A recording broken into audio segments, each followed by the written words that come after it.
ভাৰতীয় দলে পাকিস্তানক চেম্পিয়ন্ছ ট্ৰফিৰ দৰে ডাঙৰ ষ্টেজত 6 উইকেটৰ ব্যৱধানত পৰাস্ত কৰি পাকিস্তানক চেম্পিয়ন্ছ ট্ৰফিৰ পৰা বাহিৰ কৰি দিলে। সুদীৰ্ঘ 29 বছৰৰ পিছত পাকিস্তান দলে এটা সুযোগ পাইছিল যে নিজৰ ঘৰুৱা মাটিত ICC টুৰ্ণামেণ্ট আয়োজন কৰাৰ, আৰু সেই ICC টুৰ্ণামেণ্টত পাকিস্তান দলে সকলো দলতকৈ আগতেই ছেমিফাইনেলৰ পৰা বিদায় ল'লে। আৰু আজিৰ এই পৰাজয়ৰ লগে লগে পাকিস্তানৰ নিশ্চিত হৈ গ'ল যে পাকিস্তান দলে অন্তিম মেচখনত জয়লাভ কৰিব পাৰিলেও ছেমিফাইনেলত উপনীত হ'ব নোৱাৰে। এয়া পাকিস্তান দলৰ কাৰণে অতিকৈ হতাশাজনক। কিন্তু ভাৰতীয় দলৰ কাৰণে ভাল খবৰ, আজি ভাৰতীয় দলে পাকিস্তানক 6 উইকেটৰ ডাঙৰ ব্যৱধানত পৰাস্ত কৰিছিলে। অকল পৰাস্ত কৰাই নহয়, সম্পূৰ্ণ মেচখনত ডমিনেটিং কৰিছে ভাৰতীয় দলৰ খেলুৱৈসকলে। মেচখনত বিৰাট কোহলীয়ে শতকীয় ইনিংছৰ উপহাৰ দিলে। আজি বিৰাট কোহলীয়ে কেৰিয়াৰৰ এদিনীয়াৰ 51তম আৰু আন্তঃৰাষ্ট্ৰীয় ক্ৰিকেটৰ 82তম শতৰান কৰিবলৈ সক্ষম হয়। মেচখনত ভাৰতীয় দলে এক প্ৰকাৰৰ ডমিনেটিংভাৱে পৰাস্ত কৰিলে পাকিস্তান দলক। যেন কোনো টক্কৰে দিব নোৱাৰিছিলে পাকিস্তান দলে ভাৰতীয় দলক। একেবাৰে প্ৰথমৰে পৰাই ডমিনেটিংভাৱে বান্ধি দিয়া যি লক্ষ্য আছিলে, সেই লক্ষ্য আগত লৈ শুভমান গিল আৰু ৰোহিত শৰ্মাই ভাল এটা আৰম্ভণি দিছিলে। কিন্তু ৰোহিত শৰ্মা আউট হোৱাৰ পিছত বিৰাট কোহলীয়ে ষ্টেজলৈ আহে, আৰু কোহলীয়ে যি সদায় ডাঙৰ এটা মঞ্চৰ কাৰণে অপেক্ষা কৰি থাকে, যে যেতিয়া ভাল এটা ষ্টেজ বা দলে বিপদত থাকিব তেনে ক্ষেত্ৰতহে বিৰাট কোহলীয়ে ৰান স্ক'ৰ কৰে। আৰু পাকিস্তানৰ বিৰুদ্ধে বিৰাট কোহলীয়ে সদায় ডাঙৰ ডাঙৰ ইনিংছ খেলে। আজি পুনৰ এবাৰ শতকীৰে উজলি উঠি পাকিস্তান দলক চেম্পিয়ন্ছ ট্ৰফিৰ পৰা বাহিৰ কৰি দিয়াত যি ধৰণে ভূমিকা ল'লে আৰু ভাৰতীয় দলক যি এক জয় আনি দিলে, এই জয়ে ভাৰতীয় সকলো ক্ৰিকেট প্ৰেমীৰ আগত বিজয় উল্লাস উপভোগ কৰিবলৈ পুনৰ এবাৰ সুযোগ কৰি দিলে বিৰাট কোহলীয়ে। বিৰাট কোহলীয়ে পোনপ্ৰথমতে শুভমান গিলৰ লগত এটা 69 ৰানৰ এটা পাৰ্টনাৰশ্বিপ গঢ়ি তুলি দলক ভাল এটা ষ্টেজলৈ উঠাই আনিছিলে। কিন্তু শুভমান গিলে 46 ৰানৰ স্ক'ৰত আউট হৈছিল যদিও শ্ৰেয়স আয়াৰে বিৰাট কোহলীক ভাল সহযোগ আগবঢ়াইছিল, আৰু আয়াৰে অৰ্ধশতকীয় ইনিংছ খেলিবলৈ সক্ষম হয়।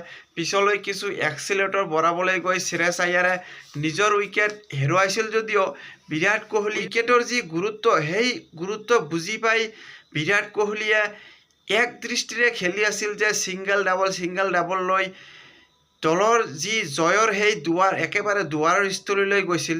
শ্ৰেয়স আয়াৰে মেচখনত 56 ৰানত আউট হৈছিল যদিও বিৰাট কোহলী অৱশেষত একেবাৰে অন্তিমলৈকে থাকি মেচ উইনিং যি ৰান, সেই মেচ উইনিং ৰান নিজৰ বেটেৰে আনি পেলাইহে শতকীয় ইনিংছ উপহাৰ দিয়াৰ পিছত ফেন্সসকলক পাকিস্তান দলক পৰাস্ত কৰাৰ যি এটা আনন্দ উপভোগ, সেই আনন্দ উপভোগ কৰিবলৈ দিহে বিৰাট কোহলীয়ে পেভিলিয়নলৈ উভতি আহিলে।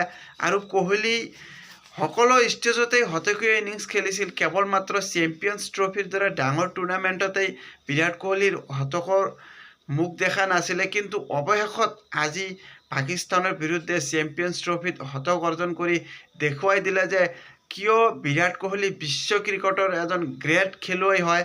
পুনৰ এবাৰ প্ৰমাণ হৈ গ'ল আজিৰ এই ইনিংছৰ জৰিয়তে। কোহলীৰ আগত পাকিস্তানৰ সকলো বলাৰসকলে পাত্তাই পোৱা নাছিলে। শ্বাহিন শ্বাহ আফ্ৰিদিয়ে আজি 9.2 ইকনমি ৰেটত বলিং কৰিছিলে। ইয়াৰ পৰাই অনুমান কৰিব পৰা যায় যে পাকিস্তান দলৰ যি বলাৰসকলৰ দুৰ্গতি কি ধৰণৰ আছিল। হাৰিছ ৰাউফে হওক বা নছিম শ্বাহে হওক, কোনো এজন বলাৰেই বিৰাট কোহলীৰ আগত ইম্পেক্ট দেখুৱাব নোৱাৰিছিলে। আৰু ইয়াৰ পূৰ্বে ভাৰতীয় বলাৰসকলৰো কথা ক'ব লাগিব।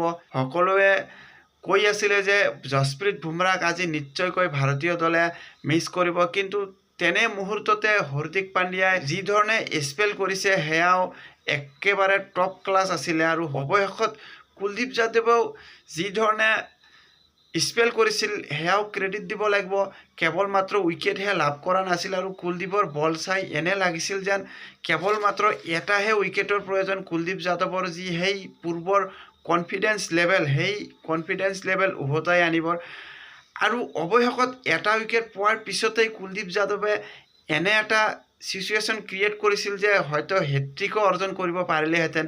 কিন্তু কুলদীপ যাদৱৰ এটা উইকেট পোৱাৰ পিছতে কুলদীপ যাদৱৰ যি স্পেল, সেই স্পেলৰ আগত পাকিস্তানৰ বেটাৰসকলে টিকিব নোৱাৰিছিলে আৰু কুলদীপ যাদৱে অৱশেষত মেচখনত তিনিটাকৈ গুৰুত্বপূৰ্ণ উইকেট লৈ পাকিস্তানৰ বেটাৰসকলক যিধৰণে বান্ধি ৰাখিছিল, ইয়াৰ পৰাই নেক্সট মেচৰ পূৰ্বে কুলদীপ যাদৱেও ফৰ্মলৈ উভতি আহিলে আৰু এয়া ভাৰতীয় দলৰ কাৰণে অতিকৈ ভাল সংকেত। তো বন্ধুসকল, আজিৰ মেচখনত যদি ভাৰতীয় দলৰ বাকী বলাৰসকলৰ কথা কোৱা যায় তেনেহ'লে অক্ষৰ পেটেল, ৰবীন্দ্ৰ জাদেজা আৰু হৰ্ষিত ৰাণা উভয়ে মিলি এটাকৈ উইকেট লৈছিল। মহম্মদ ছামীয়ে আজি উইকেট পোৱা নাই যদিও ছামীৰ যি পাৰফৰ্মেঞ্চ, সেই পাৰফৰ্মেঞ্চ কিজানি নেক্সট মেচৰ কাৰণে বচাই ৰাখিছে।